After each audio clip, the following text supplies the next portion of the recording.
What's up guys, welcome back. Today let's review the 2013 Mercedes-Benz CLA220 diesel. Let's jump in the car and talk more about it because the sun is burning me and I'm lazy. Comes and goes.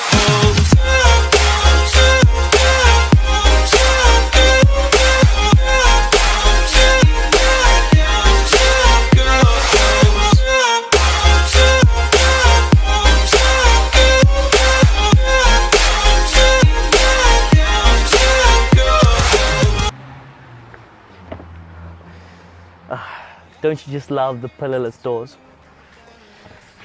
I do. I think they are beautiful. It makes the car feel smaller than it already is. Right, jumping into the cabin, you are greeted by very good quality materials. There's leather on the seats, nice aluminium buttons and plastic buttons also. You got this beautiful Mercedes-Benz AMG inspired steering wheel. Now it does have plastic mounted paddles. That's the thing that really disappoints me with cars nowadays. Take this car for instance. If you want to buy a 2017 CLA220 diesel like this, but a base one with no extras on, it costs you close to 500,000 Rand. And that's a base car, you don't have any extras on it. You want to move your seats front and back? You got this lever to move them. You want xenon lights? Well, you don't have them, you have to pay for them. That's an extra also. On a 500,000 Rand car, you don't have electric seats, you don't have xenon lights, you don't have heated seats. Come on, Mercedes. This is embarrassing, isn't it?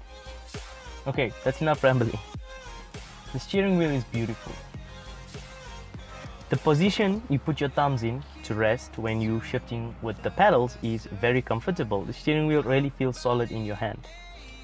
Up here, we have the navigation screen. This again is a base one. If you pay a little bit more money, then you do get a bigger upgraded screen, but it looks the same as this, it's just a little bit bigger. Now, to be honest, in my opinion, I really don't like that screen. It looks like it's just a cheap piece of plastic and it just shouldn't be there. It's just stuck on as an afterthought. That's how it looks, in my opinion. I love how these aircon vents look though. They are beautiful. Looks like aluminium or steel, but it's not, it is plastic. So overall impressions when you jump into this car for the first time are pretty good, I will say that. Nice and premium, it looks really good, although it does feel a little bit on the cheaper side for such an expensive car. Let's hop into the back and see how it feels. Jumping into the back, I'm around 5'9" tall. Now the driver's seat is adjusted for me, so also around 5'9". And as you can see, leg space is on the edge of being really uncomfortable, like it doesn't have any doors here at all. Now because of the sloping roofline, it looks quite beautiful in my opinion. But that does cut out on the headroom quite a bit. I'm sitting reasonably comfortably, but if I was maybe 1 or 2 inches taller, I'd find it very uncomfortable indeed. We don't have an armrest here, that's pretty much it. I don't even see cup holders here. What's that? That's a little bit of an ashtray. Very minimalistic indeed. But because they cut space in the back, they will manage to fit a humongous trunk in this car. Now for the size of car it is, you can't really expect miracles. Now this car is smaller than a C-Class, but the trunk is just as big as one. Right, that's enough talking. Let's start this tractor up and get driving.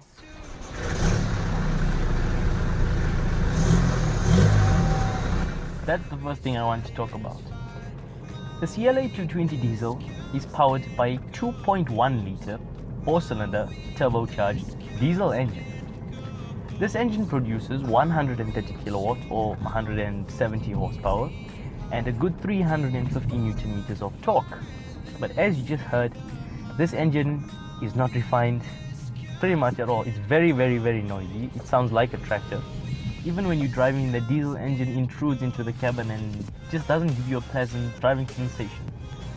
Now with diesel cars, generally when you start the car and put it in gear and you're taking off, it is a bit numb when you just start taking off in the first gear. Like when you press the accelerator pedal, you feel nothing, then once the revs build up, then it just whooshes you away. Now that's a given for diesels, they all do that. But the CLA does it a little bit worse than the other cars do. You have to rev it up to about 2,000, 2,500, only then it starts moving. Otherwise it just feels like it's still in neutral.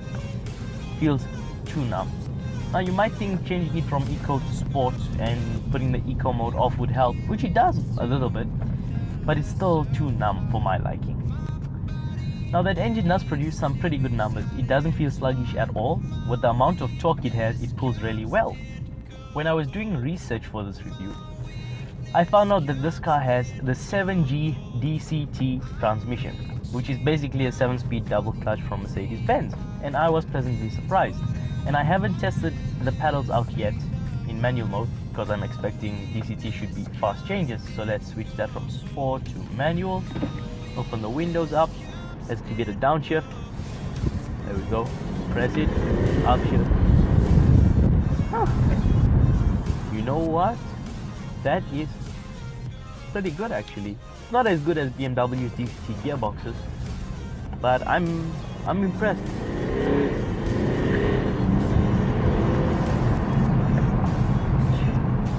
Yeah, that feels really, really good. Downshift, downshift again. Didn't want to give me a downshift there. Okay, it feels pretty good. I'm happy with that gearbox. It is smooth in town. At first I thought it was an automatic because it performed so well, but it is quite a good DCT gearbox. I am happy with that.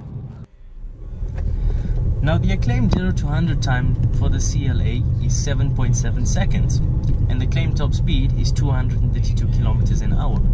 Now I'm not going to time myself, but I just want to show you how that 0 to 100 looks.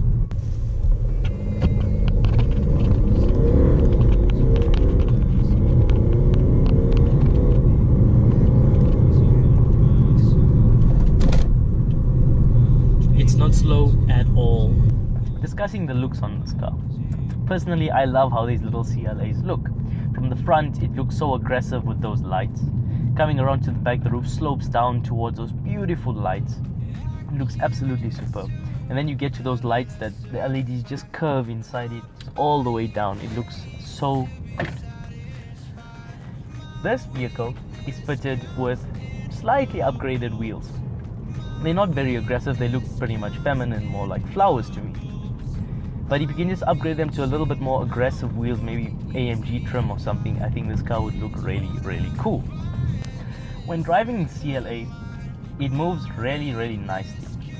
The diesel engine I'm not a huge fan of. It's quite crude, to be honest with you. Hopefully the newer engines they developed are a lot smoother, but it is what it is.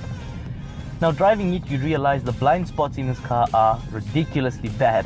If you look in the rear view mirror, it's okay to look out of. If you look over your left shoulder or your right shoulder, you'll see the blind spots are so bad. It feels quite claustrophobic in here actually. I don't know if you can see on the camera, but it's quite dark in this car. It doesn't have a sunroof.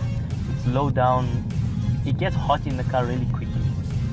And when you're hot, you're uncomfortable. And luckily, we get air conditioning as standard. Can you believe that? Put that on. Overall, I am impressed with the CLA. I do like this little car. I think maybe for a new daily driver, CLA45 would be a really nice little machine to use. But we are reviewing the diesel. Now what would I give the diesel out of 10? That's quite a tough one, because I really do like the car. I like the gearbox. I like the looks also. The diesel engine is just not smooth enough, just not refined enough. And the rear space at the back is disappointing. Did you see that? I mean, come on. I think overall I'll give this car a 6.5 out of 10. Maybe if I drive a petrol model I would like it a little bit more, but for now the CLA220 diesel gets a 6.5 from me. So would you buy one? I'd say yes, buy one. The consumption on this diesel is claimed at something like 4.9 liters per 100 kilos, which is crazy. Even if you get 6 or 7 kilometers to a liter, that's still very, very light. And if you're driving a car like this, you can save so much money on fuel. You can get a new haircut every week. That's the kind of person you are if you drive a CLA with a diesel engine. If you enjoyed this review, please hit that thumbs up button. Don't forget to subscribe.